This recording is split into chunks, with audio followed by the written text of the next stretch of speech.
Both of my great-grandfathers have been a part of that study.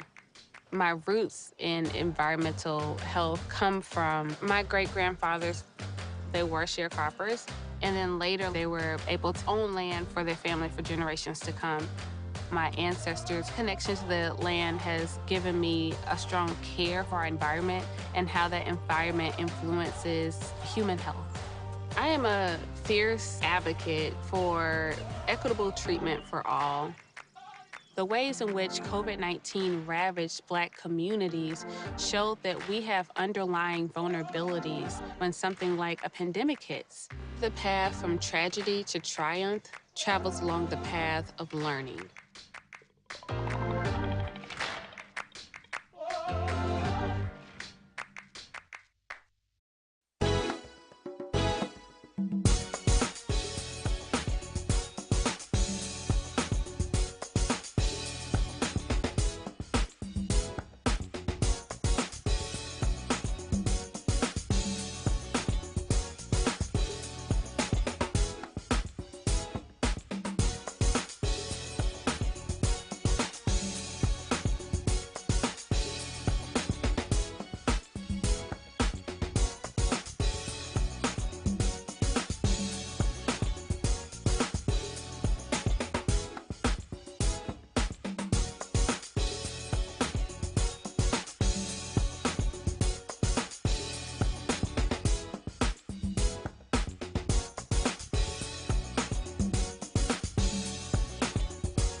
Yeah. I love my HBCU. And boy, I love it, love it. I love it, love it. I love my HBCU. And man, I hope my team they won one. I hope my team they won one. Yeah, man. I hope my team they won one. I hope my team they won one. I tune into the HBCU Sports Lab to see if my team won or lost. If they lost, I'm quiet as a mouse. But if they won, keep tab. I'ma do the dab, yeah. Dr. Cavil, he know what he be talking about. Mike and Charles, they know what they be talking about. They compress the analytic data with this hip hop. If you know them like I know them, they gon' tell you if your team, if they won or lost, and who the ball. So listen to Professor, yes sir, and pay attention, cause he gon' teach a lesson. This is Dr. Cavil with Inside the HBCU Sports Lab with Mike Washington and Charles Bishop. Wait so much. Mike Washington and Charles Bishop, the professors, are on call assignment, still trying to work it out as they get around the country. But we have gentlemen that always join the lab in terms of visiting professors. They're almost clinical professors now after this semester. We have none other than Professor Drew and Professor Jones. That's AD Drew and DJ Jones.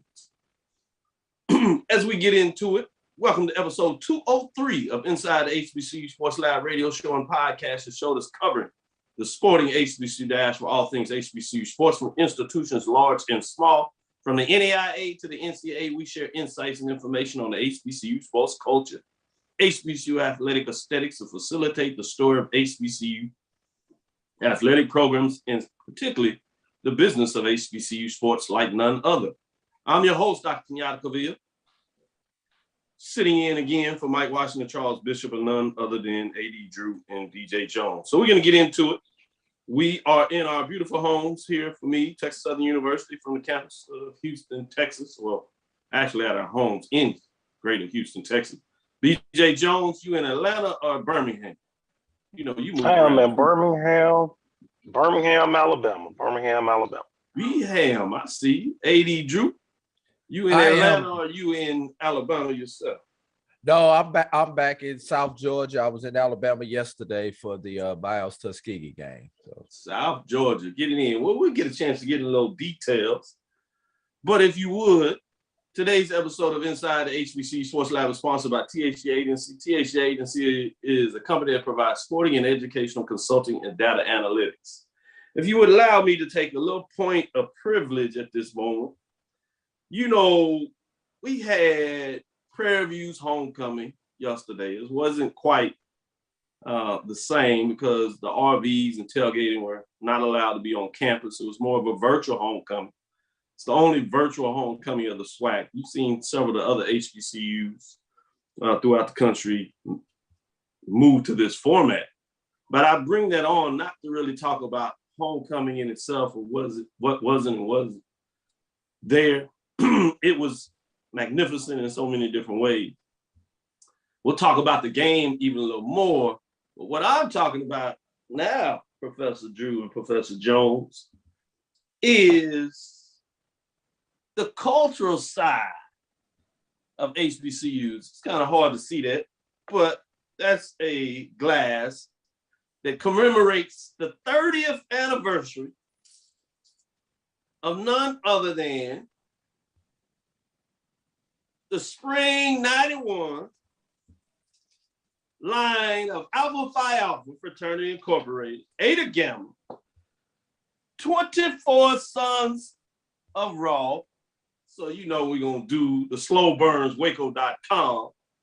So I get to officially jump on this early, this cigar. And this time we're going to take it off the field a little bit and talk about, if you would, just the nature of why so many people talk about homecomings being those where you really celebrate. It is an anniversary. Oftentimes it's an anniversary of chapter lines that were initiated celebrating their years that they've become into their fraternity or sorority, if you would. Sometimes it's anniversaries of the chapter when it was established on a given campus. You have those anniversaries.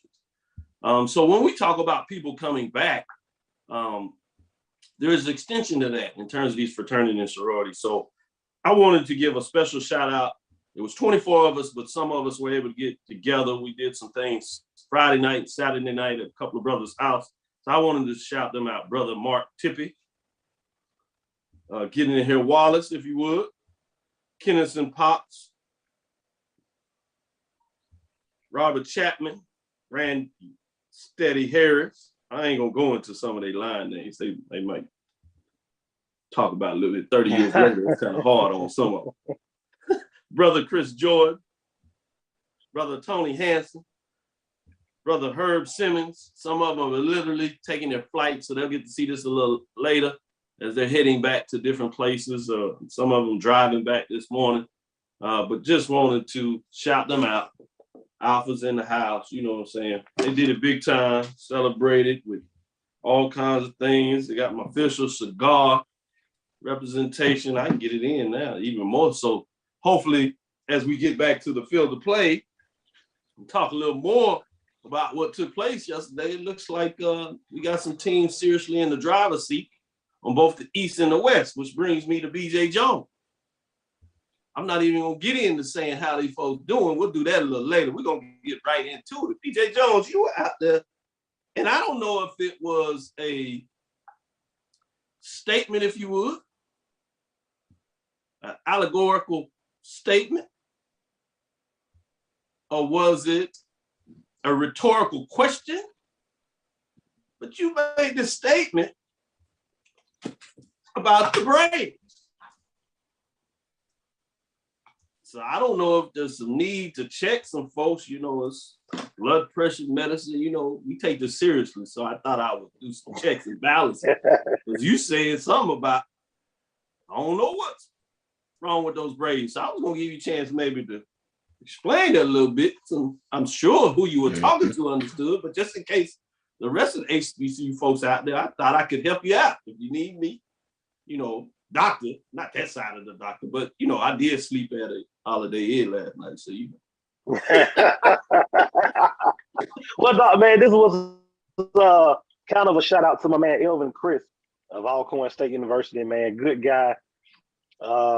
Speaking of Divine Nine, man, member of Phi Beta Sigma. There you go. Man, he's a great guy, man. If you go to Alcorn, he'll take care of you, man. He's one of the men on the grill, but he always does a video after Alcorn. Always does a video after the Alcorn state games, and man, he's energetic and entertaining to say the least. So I thought I was gonna mess with him a little bit yesterday.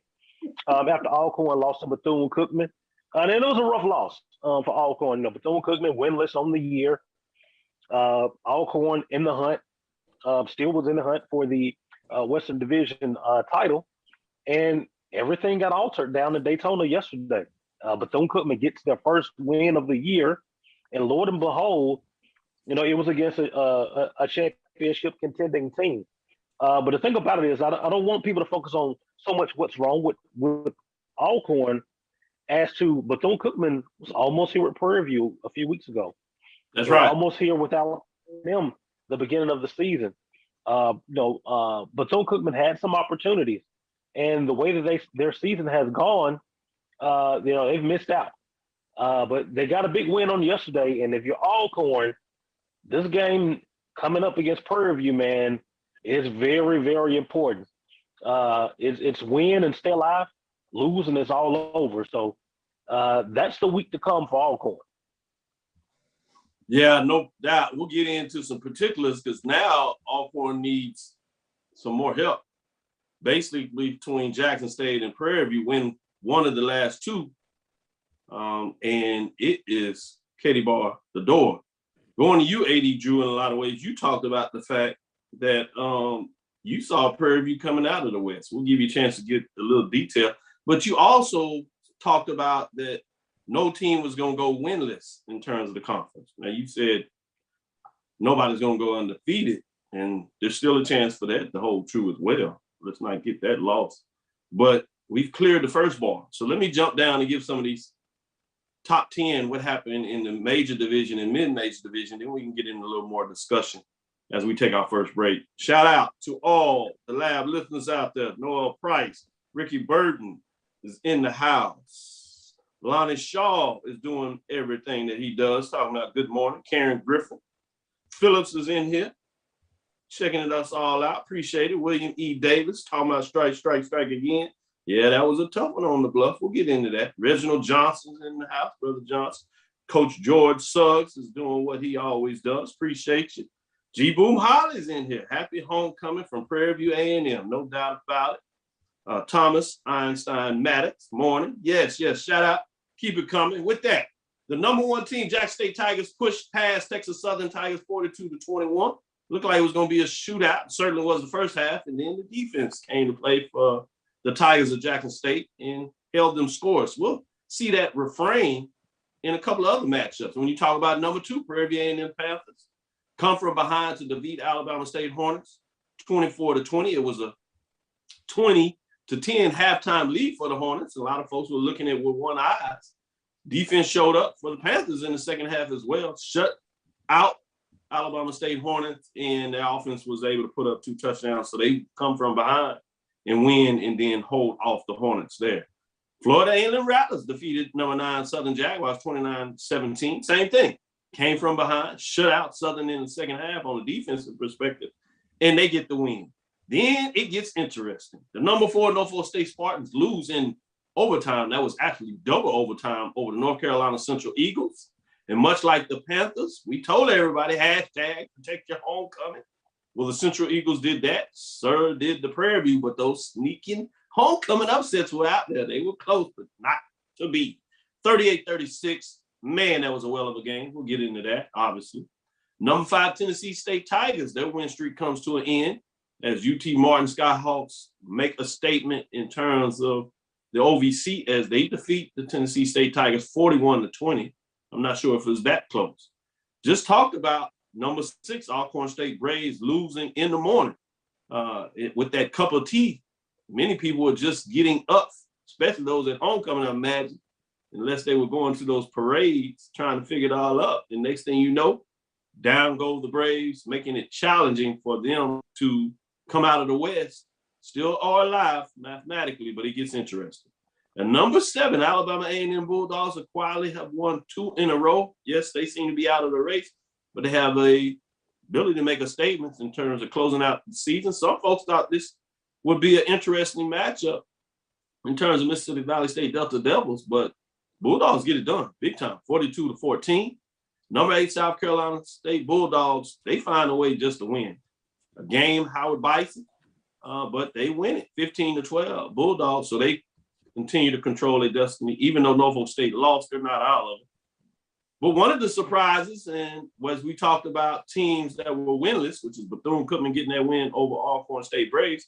We also have that being done with Delaware State as number 10. Delaware State loses. This was a Thursday night game. Oregon State Bears just hold off Delaware State Horns as they came charging in that fourth quarter. Literally goal line stance, if you would have it, protecting the end zone with the Bears to get that ultimate victory. While I was excited to see what the Hornets were doing and want to see them keeping a race, I was even more pleasant surprised about how the Bears continue to fight.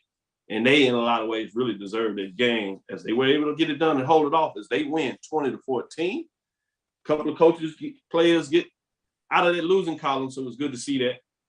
One that's off the radars, we'll get into that, is Pine Bluff. While they had a victory, Division II victory, they haven't had a conference victory. So while a lot of eyes were focused on Bethune-Cookman and Alcorn State, you also had the fact that Pine Bluff, Golden Lions get it done, which may make it a little more interesting in Grambling in terms of what people were questioning coaching. We see Drew over there getting this stuff straight in terms of camera. He want to make sure you do this. Let's get into the mid-major, and then we'll get in our first break and come back and talk a little more. Number 1, Langston Lions, they lose their matchup, so it's tough. And see what that means. That's 2 in a row. They had a chance to control the division, so it looks like that won't be the case there. So that was a tough one. Bowie State Bulldogs, as they blow out Albany State Golden Rams, they make a statement in a blowout fashion. Fayetteville State continues just to do what they do. They win, so we know that matchup is set up. We'll get in a little bit of that talk. CIAA championship. Now the SIC championship is set up too because Miles dominates Tuskegee in that matchup.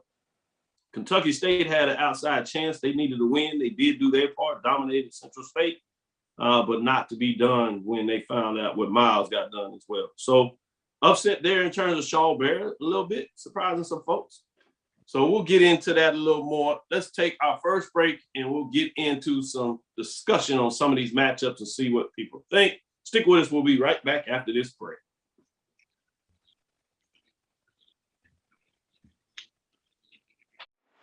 Let's get back to strolling instead of scrolling. Before we can safely come together, we need the facts on COVID-19 vaccines. Visit getvaccineanswers.org so you can make an informed decision for yourself and for your family. Nope. Nope. Come on, him? Ooh, I like him.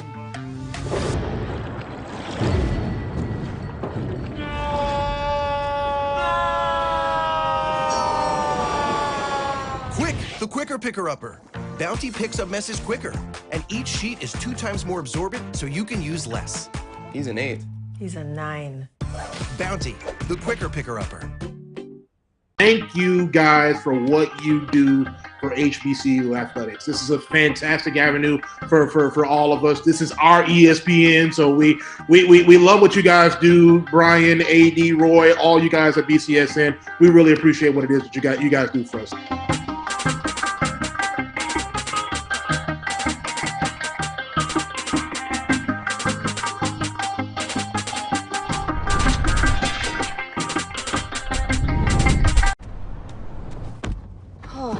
Spin class was brutal. Well, you can try using the Buick's massaging seat. Oh, yeah, that's nice. Can I use Apple CarPlay to put some music on? Sure, it's wireless. Pick something we all like. Okay, hold on. What's your Buick's Wi-Fi password? Buick Envision 2021. Oh, you should pick something stronger. That's really predictable. That's a really tight spot. Don't worry, I used to hate parallel parking. Me too. Hey. Really outdid yourself. Yes, we did. The all-new Buick Envision, an SUV built around you, all of you. Support the Black College Sports Network so we can continue to provide you coverage. Go to myjbn.com/support and be a part of the Black College Sports Network. This is Dr. Cavil with Inside the HBCU Sports Lab with Mike Washington and Charles Bishop. Sitting in for the professors is none other than Professor Drew and Professor Jones. Let's get back into it and get into some of these hot matchups. Anything to you, Drew, stood out yesterday in terms, especially at the Division II level? You know, this is the last weekend before they get into the championship matchups they have next weekend, and then obviously Division II playoff starts. So this weekend for Division II programs, CIAA and SIEC, tend to be rivalry week. Anything that stood out to you in terms of some of these rivalry games? Yeah, the score, my brother. You know, you had people, you had a few competitive games, very few.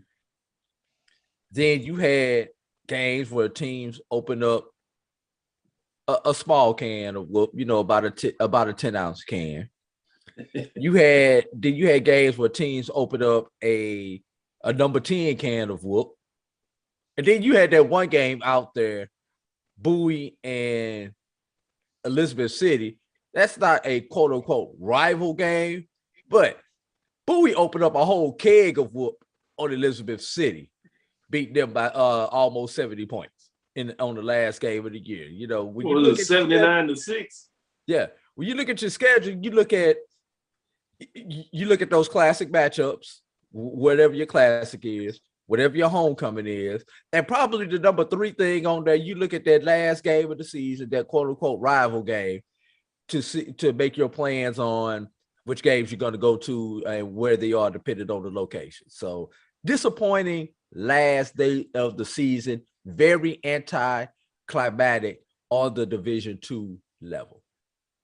Yeah, Miles 52, Tuskegee 23. You talked about that one. Kentucky State 63, Central State 0. So your point is well taken. Albany State 57, Fort Valley State 0. So yeah, there were different sizes of whoop ass cans that was out here that certainly looked interesting. With that being said, we did have the Morehouse Clark Atlanta 35-26, so that was relatively competitive in terms of that game. It was one of the exceptions to what you saw there. Fayetteville, Winston-Salem State, Fayetteville continues to win. It was just 10-3, so not there in that case either. But yeah, it was a lot of lopsided. Let me go to BJ Jones. Before we jump off Division II, can I bring up one other thing? No, we're staying on there. I just want to get BJ Jones' thoughts on some of those scores there. Oh man, the biggest thing is that the two teams that I think that are sure in for the playoffs, Bowie State and Albany State, they made statements on yesterday. And they made statements going into the championship games on next week. If you're Fayetteville State or you're Miles College, you're almost lambs being led to the slaughter next week. So it'll be interesting to see how those ball games go, particularly in the SIAC, because we've seen Miles College do this several times, lose to a team during the regular season, and then come back in the championship game and find a way to win it. We'll see if Coach Reggie Ruffin and the Golden Bears will have the same thing in store upcoming on Saturday as they will host Albany State for the SIAC title. You wanted to add something else to that before we move on to some of the major division games? Yeah. The other thing is, correct me if I'm wrong, isn't this also 3 years in a row for Albany State and Miles in the SIAC championship game? You know, we talk about it so much on the CIAA side, but I believe this is 3 years in a row for Albany State and Miles in the championship game. The difference is, I believe there's been a split over the last couple of years in that particular championship game. That's number one. But speaking of the CIAA, I have to mention the disgrace game, and we know how the CIAA has come down on these things. The game between Johnson C. Smith and Livingstone on yesterday, when the game was declared a no contest in the third quarter because of too much extracurricular activities with hands. We'll just leave it at that during the game. So for those seniors, for those teams, shame on you for letting things get out of control at that level And we've seen that CIAA has cut a championship game off when crap happens. So I really want to see what's going to happen, the outcome of this particular incident. Yeah, great point when you talk about that. That's concerning to see. Got to find a way to get that done. Did want to talk about, Jones and Drew, as you talk about the teams that are winning and how it sets up for the CIAA championship and the SIAC championship and where they are in terms of the regions, which gives me a chance to give an update of like number 4 West Florida as they defeat West Alabama 47-27. So it'll be interesting to see kind of how that plays off as you start talking about some of those regional alignment to see ultimately where they're going to get in the playoffs. Obviously, that means that Bowie State and Albany State would have to win the championship. Fayetteville State is going to have a statement to say about that. You know, they want to change the tide. As they have played in the last 3 games, it's going Bowie State way. Then you're talking about Albany State and Miles. Obviously, there was a year hiatus because of COVID, nobody playing at the Division II level, basically. Certainly a full season, unlike what you saw to some degree with some of the teams out of the MEAC and just about all the teams out of SWAC. So it'll be interesting to see what that alignment looks like when we get into it a little more about where teams are as those ratings come out. You got Henderson State at number 17, defeating Oklahoma Baptist 36-34. Tight one there. Valdosta State defeated North Greenville 31-21. So it'll be interesting to see some of these teams that are jockeying for their position. Midwest State at the 18th was 12-15 as they lose to West Texas A&M. That's outside of the region, but you get the idea in terms of what I'm talking about there. With that being said, before I do that, maybe I'll go back to BJ Jones and see any discussion in terms of where you see the rankings at. And then I'll come to you, Drew, with the same type of framework. Division II playoffs, what do you look to see? A little more detail what you talk about championship games and how that can align with the playoff. Yeah, I think, with Albany State and Bowie State, it's simple. Win and you're pretty much guaranteed in.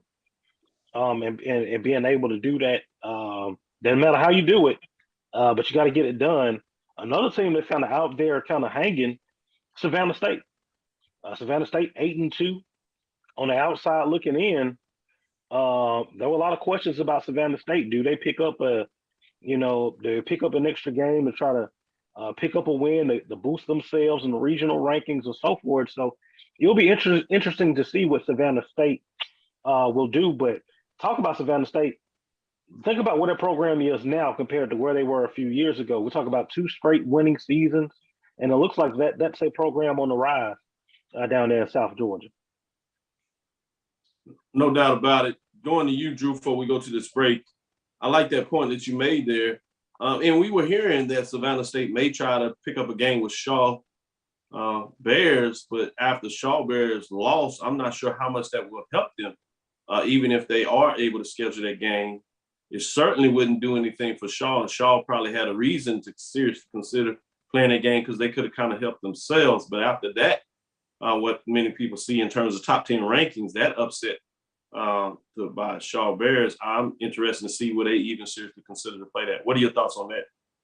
Well, I remember, I want to say it was 2014 when Tuskegee needed an extra game and Virginia State, with nothing to win or lose, agreed to play Tuskegee and to travel to Tuskegee to play that game. I believe that was 2014 when that occurred. So, maybe brothers will help brothers out in that situation. But we do know one thing: that game will probably be on the road because there were storms that went through the Savannah area on yesterday, and they suffered significant damage to the field turf at their stadium. With the stadium was basically flooded, and it created bubbles up under the turf. And the game, and they worked last night to try to get the game in. They eventually had to move that game to a high school stadium, in order to get that game in. And I believe that game did not start until about 9:30, 10 o'clock local time for what was originally scheduled a 5 o'clock start. Kudos to Emma Waters for being so patient and working with them, as Emma Waters was trying to get them to go ahead and get on the bus and come to Jacksonville and let's play this game on Sunday. But, you know, they did get the game in. West Alabama, who was immediately ahead of Savannah State, lost. So that opens the door for Savannah to get to number 8. Looking at some games that's coming up this week for those regional teams. Valdosta State and West Florida play each other. That's the number 1 versus the number 4 team. Somebody's got to win. Somebody's got to lose. And Valdosta lost. They opened the door up for Bowie to get to that number 1 spot. So let's keep an eye on that game. West Florida, even with the loss, will probably still be in unless you get a preferred qualifier like a Fayetteville State get in, as West Florida will probably still be in their top 7, but Fayetteville State defeats Bowie, they could bump out a team like a West Florida at that number 7, or unfortunately could bump a Savannah State out, who may rise up to that number 7 ranking. One other game you want to keep an eye on is Mars Hill and Wingate. Wingate was originally in the top 10. They've lost a couple. You need to become a Wingate fan if you want Savannah State to have a chance, because Savannah State needs Wingate to win to drop Mars Hill down. That's one of those teams ahead of them that Savannah State could realistically jump up ahead of, especially if they pick up an extra game. Great information. Exactly what we do here. Wanted to share you in depth. Wanted to give a little more love to the Division II side. We'll come back after this break and we'll touch on a couple of key matchups. We won't take long because we said with the scores they weren't there, and then we'll get into meat and we'll talk a little deeper into terms of a lot of these major division games, just to give you that. But certainly wanted to get in there, give you that information about what's going on at the Division II level. Time to play conference championship games, and let's see what takes place and who gets the bids to the playoffs at the Division II level. Remember, it's different than the FCS level where you have to have your automatic or at-large bids take place, and you have to pay to host games. We've seen a lot of dialogue about that, so I wanted to make sure that that is distinctly different than what you see at the Division II level, where it's regional rankings. And the cost is taken care of based on your seeding. Who has the highest seed automatically gets the home game. Let's take our halftime break. We'll be right back after this break, and we'll get into some more dialogue as we get going. It's just getting interesting in terms of what's taking place in the HBCU landscape. This is Dr. Cavil inside the HBCU Sports Lab with Professor Drew and Professor Jones. It's the show where we take you inside the game before the game begins. It's the pregame.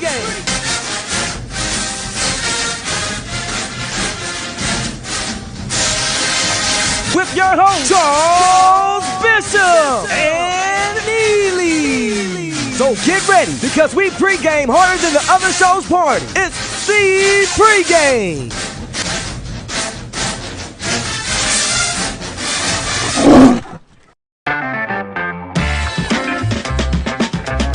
Your ad could be ran here. MyJBN.com/support.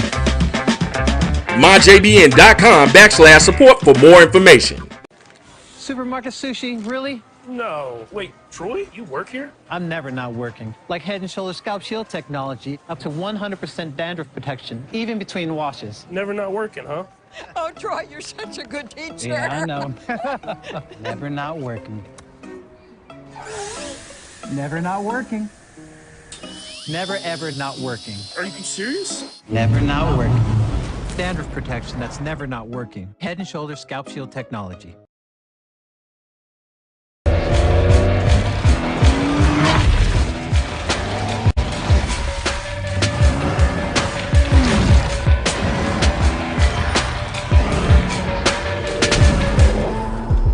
From novice to aficionado, find yourself here. High quality cigars plus personal customer service.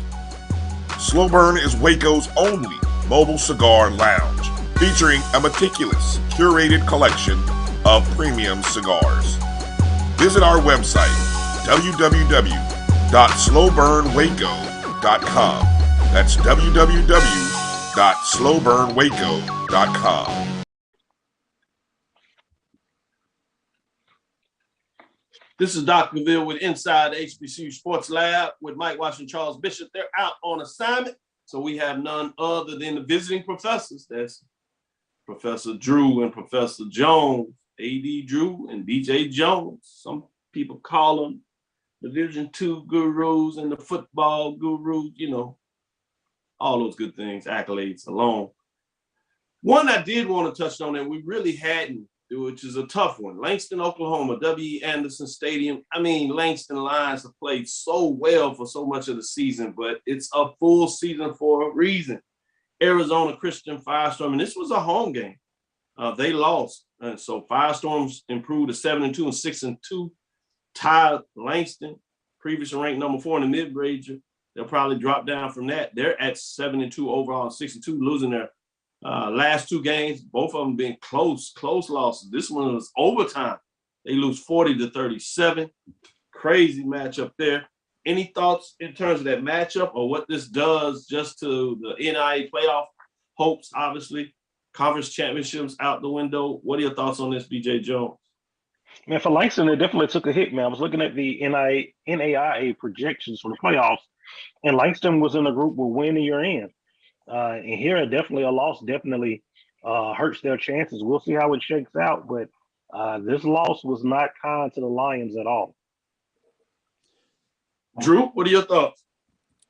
Disappointing is the word that I would have to say. You know, you and I were a few of the people in HBCU media that were really on Langston's coattail, and we were on the Lion train. And unfortunately, the train has come to a stop temporarily. You know, we could, the one loss that we thought they would possibly get, they won. Right. I don't know if it's been a letdown or a hangover after that loss for the next 2 in a row.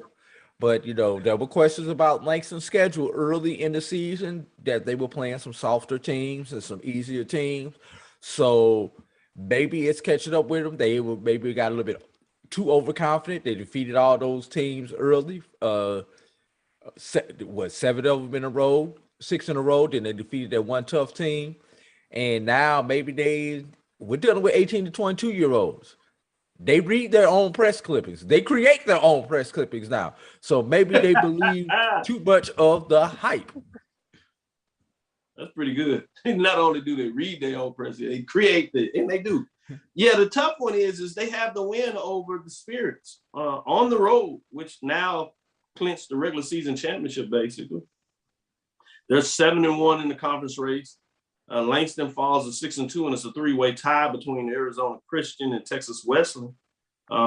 Christian, you can see that as a tough loss, but the one that really sticks out to you is losing at Louisiana Christian, which is all the way down to number 7 overall in terms of where they are. That's the one that really is going to hurt, because the rest of them you create a 2-way tie, and you actually have the head-to-head tiebreaker against the Spirit. So you win the division without that Louisiana Christian loss. But moving on, it is what it is. And like you said, BJ Jones, we'll follow and see what this does in terms of the playoffs hopes, and tough one in terms of the way to close out the season. Gives you another indication why you have to play it all the way through. Another rivalry game we didn't talk about a little bit, a close game, but Virginia Union gets the best of Virginia State as they win that game 20-13. Virginia Union closes it out on the season 6-4, 5-2, outside of any hope of the playoffs, but they do get to set themselves up for the offseason in terms of recruiting, making another step in the statement. I know to a lot of folks, though, a little bit of disappointing. Virginia Union, I thought they would do a little better this season, but you had a big, bad bully over there, as somebody said out there, talking about Bowie State in the game they played in terms of the score, that they just big bullies. Well, yeah, they bullying all over the conference. We'll see if that continues in CIAA but I did want to point out that game there. We talked about Tuskegee and Miles, and we talked about Kentucky State over Central Matadors in terms of those big scores. So let's get into some of this major division talk as we get into it before we get into some of these major games. I did want to get into that Grambling. UAPB gets off the snide, defeating Grambling 33-26. Want to talk about your thoughts of this game, this matchup, in terms of what took place, and then the outside of this. We already saw a change at Alabama State. Obviously, it looks like there's going to be a change Southern University in terms of the interim role. Now you're talking about Fobbs. What does this do with the Bayou Classic? Both these teams are not playing where they want to be. Fobbs has a little more room in terms of where he's on contract, but I think there's going to be some folks that is concerned about the direction of the Graham State Tigers. Talk about this matchup and how that goes into the coaching component of this as well. Obviously, they decided to redshirt Botton, so that's something also that we got to put out there. I'm gonna go to you first, BJ Jones. What are your thoughts on that? I think for Grambling, man, it's been rough. It's been 2017 seems like moons ago. Wow, true. And if you're Grambling, I mean, you got to wonder, what's the direction of the program? I know we heard a lot about Grambling the off season, about them retooling, don't pay too much attention to the spring. Defensively, Grambling is a lot better. They have one of the best defenses in the conference. The problem is the offense, particularly on the offensive line, is bad. And it doesn't matter who they play at quarterback, that doesn't change. And because the offense is so bad, that offense keeps the other teams in games.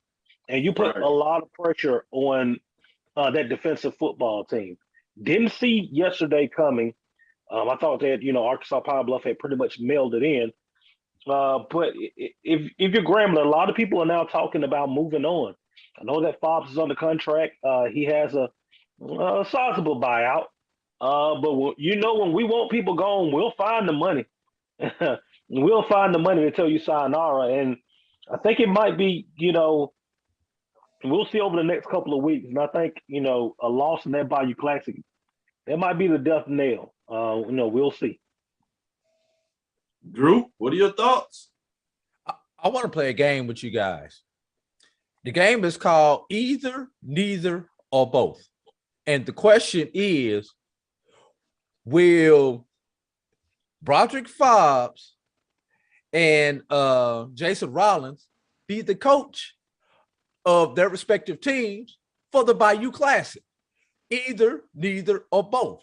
Would these universities make a move before the Bayou Classic, given the disappointment of both of these teams? Anybody want to play with me? Yeah, I'll jump out there and say both will be coaching. That's not the tradition that you see from Southern nor Grambling to make changes in the season. They tend to let it play out. I certainly don't see that taking place at Grambling. Maybe at Southern. I'll let DJ Jones say whether that may be the case. What are your thoughts on that? No, at Southern, man, Jason Rollins, he's an interim. It does you no good to cut him loose at this particular point. He's an interim. His job duties expire. There's no need in replacing the interim with another interim. Good point. You kind of know, hey, once this thing concludes, and I'm pretty sure that he knows, he's a smart man, that, once the clock strikes zero, at the Bayou Classic, we thank you for what you've done and we move on. With Grambling, I don't see them getting rid of Fobbs, not prior to the end of the season. He's a G-man, played for Coach Robinson, played running back there. There's a certain way you got to treat your own. Because if you treat your own a certain kind of way, imagine how you'll treat me coming from the outside. So I think both of them will be coaching that last week in November. Great points there. I did want to get into this first quarter to take a little bit on the field. I thought it was interesting that the first quarter, the score was 3-2. You don't see that very often. I did also want to shout out Skylar Perry in terms of his play, because he's had, a down season, and I'm sure he would tell you that too. Some of it injury, and outside of that, but he was 11 of 22, 163 yards, 2 touchdowns. He also got in on the action on the ground, 15 carries for 146 yards and 2 touchdowns. So big time play from Skylar Perry.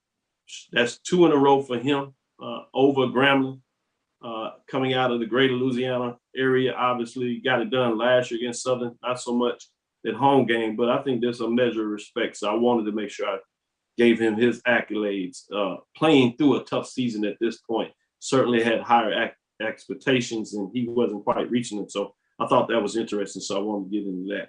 We're going to take this last break, and we'll get into even more of these major division games breakdown. Stick with us. We're into it for the fourth quarter. Let's see what we come back, break it down for you.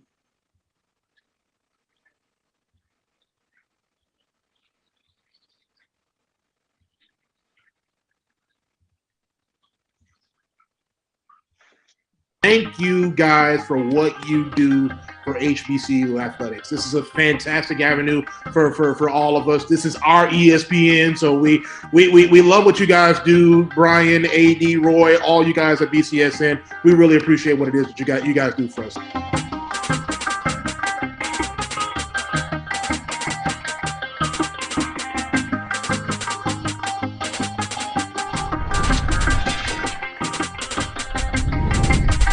Ultra Soft has so much cushiony softness, it's hard for your family to remember they can use less. Sweet pillows of softness. This is soft. Holy Charmin. Oh, excuse me. Roll it back, everybody. Sorry. Charmin Ultra Soft is so cushiony soft, you'll want more, but it's so absorbent, you can use less, so it's always worth it. Now, what did we learn about using less? You gotta roll it back, everybody. We all go. Why not enjoy the go with Charmin?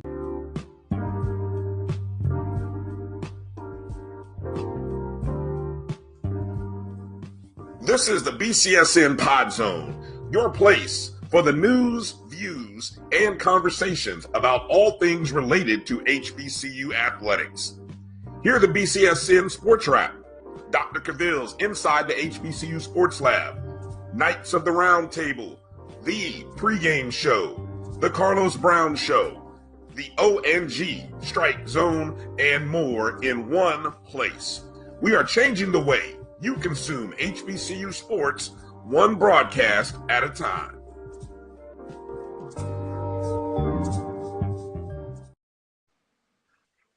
Dr. Cavil's Inside the HBCU Sports Lab. Yes, it was a great homecoming. Yeah, I made it through it, gentlemen. You see, I'm up, right, ready to go. So, were you just bright in everything when you were a student at Prairie View, Doc? Oh no, man! It's a whole different world, man. I hate to even think about it. It's a different world.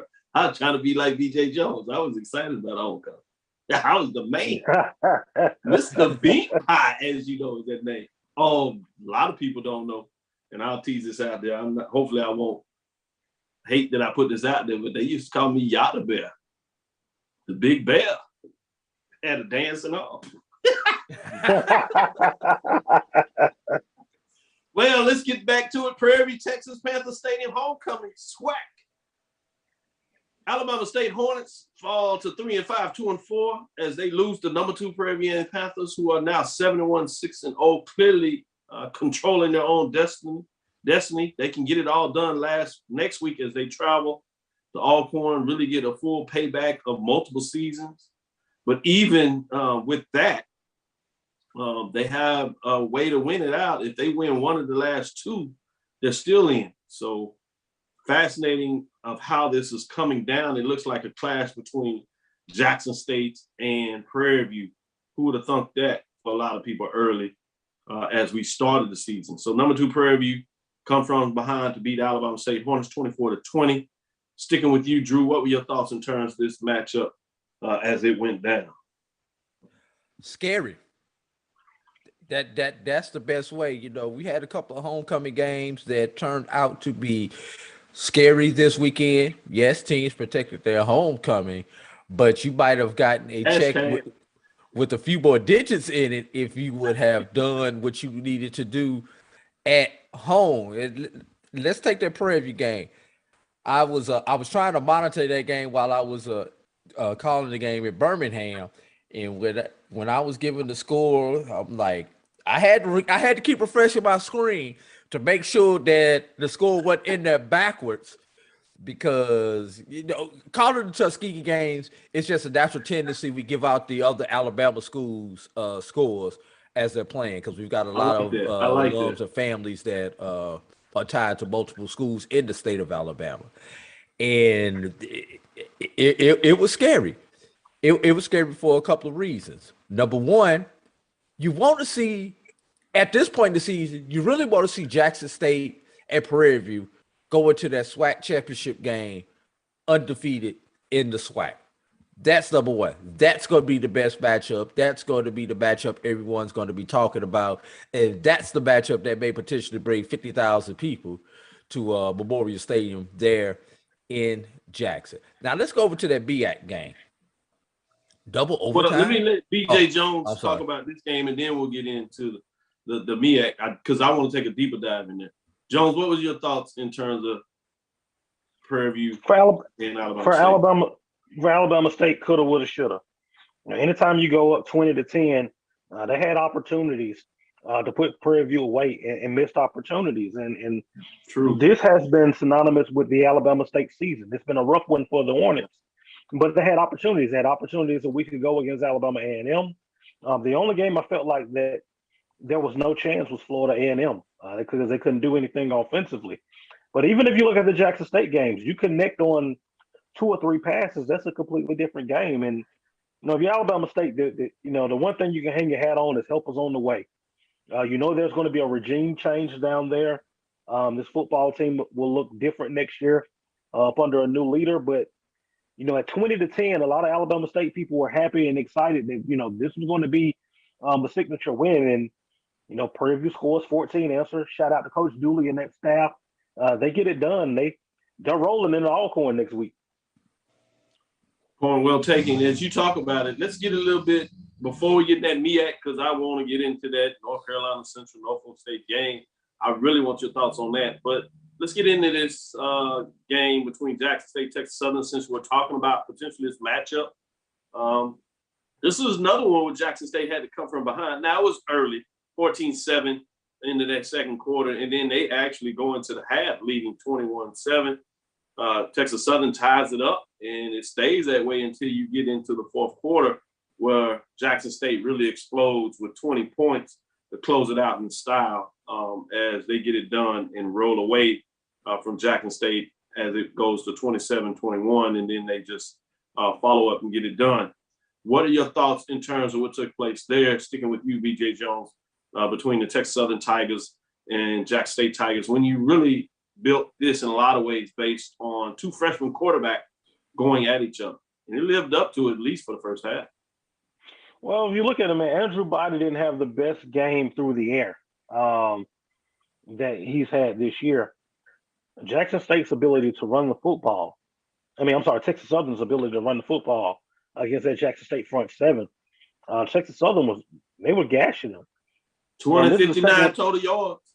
Yeah, this is the second week in a row that Jackson State has been susceptible to the run. That's going to be interesting going into next week, because we know that Southern can run it, and they like to run it. But Jackson State didn't play their best game.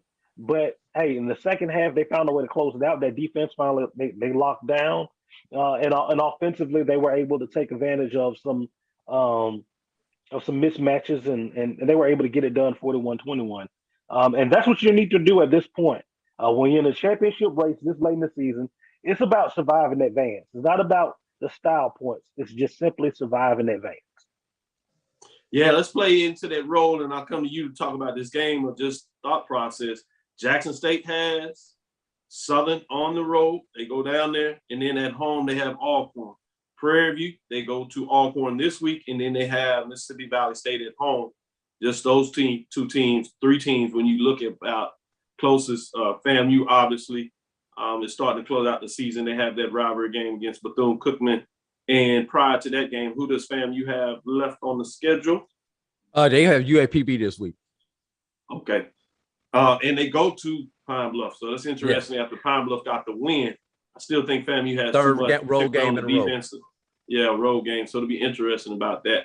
But in particular, this matchup, Drew, any thoughts you want to share on that, or just how things may play out going forward? Either way, what direction do you want to go? What it seemed like we had last weekend, and I'll throw Prairie View back into this conversation that this is also with Jackson State. I think we had trap weekend. We had emotional games the week before for a lot of these SWAC teams. They have big games coming up next week that mean things, conference races, personal rivalries, et cetera, et cetera. This was a classic trap game weekend for a lot of the teams in the SWAC. FAMU, I'm going to call you out because this third road game in a row to Pine Bluff is your trap game. You just had the emotional win against Southern. You've got Bethune. Thank God Bethune finally got a victory so they won't have that extra motivation against FAMU in the Florida Classic. But you've got to take care of business up there in Pine Bluff, Arkansas. Long trip. Yeah, and that's a long trip. Don't know if I'm hoping they flying. Don't know if they flying to drive it, though. I hope they flying into Little Rock and busting over from Little Rock. But classic trap weekend for a lot of teams in the SWAC. That's the best thing that we can say. And if you're a FAMU fan, you do not want Jackson State to lose another game. If a team has to lose in the SWAC, if you're a Rattler, you wish it be Prairie View. Don't cut me off, Doc. I know this is your show, but don't cut me off when I say that because FAMU needs Jackson State to win out to have an outside chance of getting an at-large berth in the division, in the FCS playoffs, especially now since Tennessee State has lost control of the Ohio Valley, that FAMU may be our only representative in the FCS playoffs now. I agree with you right on. I mean, the only thing that we talked about earlier would be nice about is if both teams go in undefeated. And I think from my recollection, that would be the first time that has ever happened. So it'll be interesting to kind of see that as the conference expands, it's more likely that that will happen. So that's an interesting thing. Before we move on to the MEAC with that North Carolina Central and Norfolk State, as we tease it out, I did want to finish FAMU and Southern. FAMU goes on the road, gets it done on the Bluff, 29-17, coming from behind. Really like everything about that matchup in different ways. First half was magical in terms of just how it played out. Second half, Southern gets shut out, and FAMU only puts up 9 points, but it was nice to really put the spread out there. They go for it on a fourth down where it looks like Southern had a chance to make a couple of key stops, gets it done. Penalties that just kind of, like I believe BJ Jones will talk about this season. It's endemic of how they played, of being close, but not so much, as they would say, close but no cigar. When we talk about slowburnswaco.com, get your cigars for these championship race or these big matchups, rivalry games. Make sure you're ready to celebrate. Already done it for homecoming. Get your second batch. I know some of y'all out there on it. But I thought that was interesting in terms of how they played out. What are your thoughts on that, BJ? Biggest thing for Southern, play hard. Mistakes, discipline, and mental mistakes has been the staple of this season for Southern University. Had opportunities to get a big stop, stopped them, but then kept giving them chances. And I think for Southern, this team competed, but yesterday. A lot of question marks for Jaguar Nation. A lot of question marks, and you got a lot of people in Jaguar Nation that's frustrated, and quite frankly, a lot of people that's in Jaguar Nation that's mad as hell. And that doesn't go well. That doesn't go well. No, it doesn't. We'll see what happens. Yeah, we'll see what happens next week when Jackson State comes calling. Boy, yeah, you talk about Michael Road Dog Reed and Jimmy out there. A lot of these folks are talking about 2021 Bayou Classic champions. That's not going to glow well in the state of Louisiana when everybody gets to kind of put that check mark far too much versus the Louisiana schools. AD Drew, what are your thoughts in terms of this game? Well, I'm definitely not getting ready to sound like a homer when I make these comments. Everyone knows I'm a Florida A&M graduate. But 6 downs It took FAMU 6 downs to get into the end zone from inside the 3-yard line, including the last 3 downs from the 1 or closer. Yes, Southern had some penalties. They gave FAMU the opportunity for 5th down and 6th down. But you can't pick up 3 yards in 6 tries. I have to question that FAMU, with running game. And we talking about FAMU trying to get to the playoffs.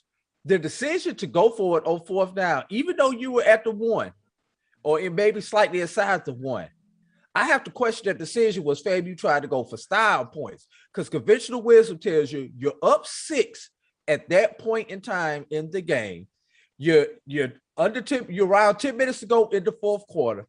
Kick the field goal. You're up 2 scores. As good as your defense is, you go up 2 scores, and the game is academically over at that point in time. You did not convert. Were it not for those penalties, you would have given Southern a breath of life and put yourself in a position to lose that game. Don't take this the wrong way, BJ, but thank God for Southern not being disciplined on those last 2 plays, because that was a momentum swing that swung back and forth because of those 2 penalties. If Southern takes that ball right there, I think Southern has a good chance to beat FAMU instead of Coach just kicking the field goal and putting the game out of reach at that point in time. I like that, because I think there's an argument on the other side, is that on the second half, Southern hadn't really shown to do much against their defense. So you really can get that score and make sure you put the game away. Or because if you don't get it, they're still on the 1-yard line. That means they got to go 99 yards. So BJ Jones, is there a different side of that, or are you in line with what Drew just said, which is also a good point, as we get to do this Sunday morning quarterbacking or coaching for sure? Yeah, Drew. Yeah, man, Drew hit it on the head. And I think also, going back to what Drew said, man, back to coulda, woulda, shoulda. 7 drop passes last night by Southern receivers. Two of them, there was a receiver, there was goal line, and there was God. There was nobody else. So if you're talking about converting on 2 of those, we're talking about a completely different game. So like I said, it's the season of coulda, woulda, shoulda. I did want to give shout outs to Bethune-Cookman Wildcats. That was a big win. They get off the offer. We started off kind of closing out on that, obviously, as they get it done against Alcorn 35-31. And this is indicative of the whole season that we talked about the Wildcats. They have not quit. They were down 17-7 in that game. And even bigger than that before they got the rolling late in the 3rd quarter, just talking about what was taking place there. So a lot of credit goes to them in terms of what they got it done, fighting back in that matchup, and just keeps finding a way to get it done. Let's go to the MEAC and make sure that we break down this game, because I really thought it was probably one of the best games of the weekend, maybe possibly of the year, in terms of double overtime, as North Carolina Central # protect your homecoming, coming from a deep hole in a lot of ways, as they were down in that matchup, but they just kept fighting back themselves. At one time, it was 21-0 Norfolk State, and you thought this was basically over, and here comes the Eagles to go into half at 21-17. Interesting. So let me stick with you, BJ Jones, and then we'll go over this Norfolk State Central game. Everything is still ahead of Central. They'll fall a little bit in the polls, but they were rolling, because if they can win out, they can still make that South Carolina State the game that allows them to win the conference in terms of the head-to-head tiebreaker, if they can get it done against South Carolina State and represent the MEAC in the Celebration Bowls. But just in general, this does make things a little more interesting. What are your thoughts in terms of this matchup, BJ Jones? Yeah, for about a quarter and a little over a quarter, everything went wrong for North Carolina Central. I mean, this game was 21-0 like before. I mean, it was quick. I mean, it was 21-0, 13 minutes into the 2nd quarter. And credit to Trey Oliver and that staff, North Carolina Central didn't quit. They didn't quit. They kept chipping away. And you saw uncharacteristic disciplinary penalties by Norfolk State, which really flipped that ball game, particularly late in the fourth quarter, as well as in overtime. You had a personal foul penalty that forced them to start from the 40-yard line. You had a personal foul penalty that bumped back the extra point. So shout out to North Carolina Central. They got it done. They were in a position where they could have gave up. They didn't. And if you're Norfolk State, man, you could have wrapped this thing up next week, pretty much. Now you kind of throw yourself in there with everyone else, and we'll see how it works out. Yeah, great point. Drew, what are your thoughts on this matchup? First of all, I want to look at this game in a couple of different perspectives. Number one, we've monitored the hashtag protect your homecoming. Homecomings are over now. Home teams won 32 of 54 homecomings this year. That is 59% of the time your home team won its homecoming.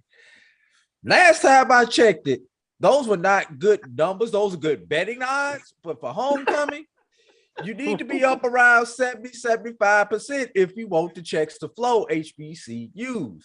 We got to do. I know because you're in conference time, it's a little bit harder to schedule them. But some of y'all may need to be playing homecoming in September instead of late October or early November because of these schedules that some of these conferences have put out there. I also want to talk about what was the more surprising game in the MEAC? The fact that Norfolk State lost, or the fact that Morgan got its first win, as now every HBCU team in our major division has a win now. And not only did Morgan State win on Thursday night, they really controlled that game throughout on Thursday night. So 3 quarters and a half. Sure did. Yeah.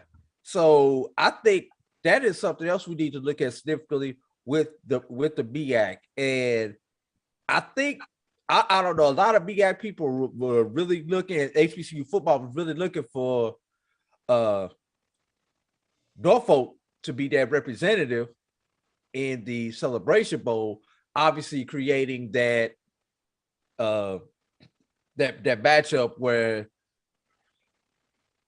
the Norfolk coach, who used to be the Southern coach, comes back to the Celebration Bowl to coach against the SWAC. What a headline that would be. Now, it could still happen, but you've got that storyline versus South Carolina State. So which storyline are we going to get out of the MEAC? Because it's really going to come down to those two teams. Next one I'm going to talk about is you jumped into the Morgan State, credit for them getting that done. So the last one we got here in terms of the MEAC is that South Carolina State defeating Howard. It was close, but they got it done. South Carolina State at home wins against Howard 15-12. We saw South Carolina State being explosive on the offensive side, but they've gotten the conference play and they've kind of dug back to their old ways where they're winning these defensive matchups. It's weird to see how they switch and find ways to win. What's your thoughts in terms of this game with South Carolina State getting it done against Howard 15-12? Don't look too fast. We wanted to bury them, but we said wait till they get conference race, and they've done what they could do and supposed to do. Sticking with you, Drew, what are your thoughts on it? I'm going to pull out my inner Mike Washington on this one, fellas. Is this a true data point? This is a Howard team who has had more downs than ups this particular season. So is this a true data point when we look at what South Carolina State Buddy Pugh did against Howard? Correct me if I'm wrong. Howard played Norfolk close also this year for a loss. Yeah, they did. They were right in there. So is this really saying something about how Howard is the team to watch maybe in 22, challenging these two front runners?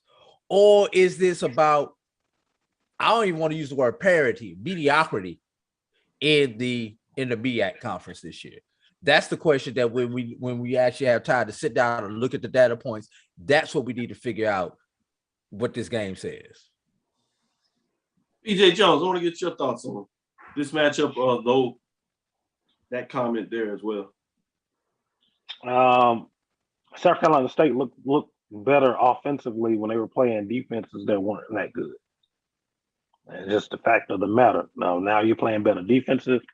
The offense is back to life, back to reality. I think with Howard, there's a lot of youth on that football team. That is a young Howard football team. I think that you give Howard a couple of years with that staff and that coach. I think that they'll contend. They'll contend up until this recent situation they have where the students are striking. Howard was kind of hot, not only as an athletic department but as a university as well. And you hope that they get everything worked out and this doesn't damper that. But also in the MEAC, I think that these teams are very close. I mean, I think all of these teams are close. I don't think that there's one team that's just head and shoulders just better than the rest of them. I know that record-wise, Norfolk State. Now, when Norfolk State plays their best game, they are. The problem with Norfolk State is the oftentimes they don't play their best game. They play just enough to win. And I think that's the same thing with South Carolina State. I think South Carolina State maybe overlooked Howard. Howard came in, gave him a couple of jabs to the face, and next thing you know, you got to prepare yourself for a fight when the other guy came prepared. So I think with South Carolina State, they got caught looking ahead. They got Norfolk next week. We think everyone believes that that's going to decide who goes to Atlanta. And I think they got caught looking ahead. But hey, South Carolina State got out of there. You got the big win next week, and we'll see how it plays out. Yeah, it gets good and gets interesting in terms of that. Next week, you have Morgan State. They at Albany non-conference matchup. Norfolk State at Delaware State. North Carolina Central at Howard. And you have A&T traveling to South Carolina State. That's a big non-conference game that we got. And then it goes down to week 12 when you get the key matchup that looks like it's going to decide the MEAC, South Carolina State at Norfolk State. So Norfolk State still has a lot in their hands if they can make sure they get it done against Delaware State. That's a good defense. Delaware State, yeah, they struggle a little bit on offensively, but they're going to play with you defensively. So it's really interesting with Norfolk State with explosiveness on the offense. You've seen their defense give them some problems. So this is going to be a tale of two different sides of the ball, basically Norfolk State offense against Delaware State defense in a lot of ways. They have to get that game done, and then they can set up that magic last weekend where it will come down to that. So great points you make there in terms of me forward. That's really all we have. I'm going to give you a chance to have your last statement. Tell folks how they can catch up with you, BJ Jones, and we'll do the same for you and you, Drew. Go ahead, BJ. Hey, man, BJ Jones, man, you can catch me tonight. We're going inside HBCU football, man. Got a special guest, man, tonight, man. We are swacking the food. We got those guys coming in. We're going to talk about all the ins and outs around the Southwestern Athletic Conference. Might have another surprise or two for you, but check us out tonight, 8 o'clock Eastern, 7 o'clock Central, right here on the BCSN network. And if you like talk going inside HBCU football Tuesday night on Twitter, man, my spaces, man, we talk about HBCU football, previewing and reviewing the games that were and the games ahead. Great point. Go ahead, AD Drew. Unfortunately, it's that time of the year where we talk about job speculation for a lot of our HBCU coaches. And it's tough. It's tough when you make your living coaching, teaching, and dealing with athletes between the ages of 18 to 22, 23 years old. That's how you feed your family. But alumni, fans, and everyone else, keep in mind, these are people. When you're talking about fire this person, get rid of this person, et cetera, et cetera, et cetera, keep in mind, these are people, these are professionals. Hopefully, those people know where coaches know you get hired to get fired at some point in time one day. Very few times does a coach walk away from a job on his or her own terms. But alumni, you can speculate about their performance. We could talk about that all day. We've got the numbers, we've got the analytics, we got everything else. But make sure that you keep it professional and to the facts. Don't take personal shots at these folks and everything else as you put pressure on your athletic departments or presidents or board of trustees or board of whatever that your university is governed by. Keep in mind, these are still human beings on the other end, giving their all to your beloved university. Great points. We did talk about non-conference teams in terms of Tennessee State. They lost that tough conference matchup, but I did want to give a shout out to North Carolina A&T and Hampton. They bounced back after tough losses last weekend outside of the championship race, but they're still fighting. Big win with North Carolina A&T over Charleston Southern. Coming from behind to get that win was A&T. Credit to them in a lot of ways to get that done as they win 21-18. As that was done, and then Hampton wins in overtime against Garner-Webb, 27-21. So I thought that was a big matchup in terms of what looks out there. That'll do it for me. This is Dr. Cavil inside the HBCU Sports Lab. Make sure you share our podcast with your friends and colleagues. I am Dr. Kenyatta Cavil, the Dean of HBCU Sports, coming from inside the lab in the College of HBCU Sports with Mike Washington, Charles Bishop. Hope you enjoyed our visiting professors as A.D. Drew and B.J. Jones jumped in. Again, follow them, check them out. Big time things that they're doing on the sports wrap, Knights of the Round Table, as well as B.J. Jones for his show. As they bring it to you, he told you that they have special guests there. Fascinating. I also wanted to give a shout out to B.J. Jones. Thank you for sharing as we make that push in regards to looking at key matchups, especially those matchups on television. Shout out to John Grant, Executive Director of the MEAC SWAC Challenge and the Celebration Bowl. He uses our platform, our mid-major and major division rankings to show key games of the week that are on ESPN, various channels. So wanted to shout that out. Thanks again, BJ Jones, for sharing it. A.D. Drew, thanks for the work that you do behind the scenes and continue to get it done. Again, every Tuesday and Thursday right here at 6 o'clock Central Standard Time, you know we'll do it. Mike Washington, Charles Bishop. You'll see guests coming in and out. We'll get into some more of these coaching hunt. This week will be interesting. We'll get into CIAA SIAC championships, some key matchups to close out the year. Probably the big game of the week, you have to say, is Prairie View traveling to Alcorn State in terms of the Braves. Will Braves get off the mat? I'm sure they will. Their last home game, as we get into the rivalry weekend after that, be fascinating. FAMU chasing that elusive at-large bid to the playoffs. What does that mean? Key matchups in the MEAC. We'll talk a little bit more about that. But we'll keep our eyes on Langston to see what that means for them. But follow me, Dr. Kenyatta Cavil, on Twitter, Facebook, and Instagram. That's DRKENYATTACAVIL, DRKENYATTACAVIL.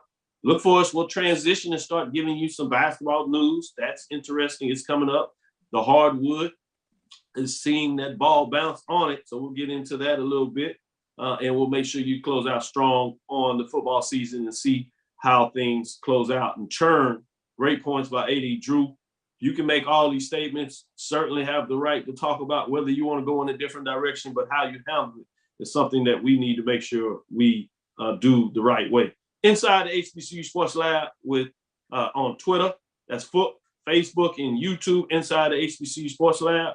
Dream big and continue to move forward. We will talk with you soon. BJ Jones. Of course. A.D. Drew. Lecture. Dismissed. He passed the quiz. It's good. That's 2 in a row. 2 in a row. We are on it. I holler. Appreciate you, gentlemen.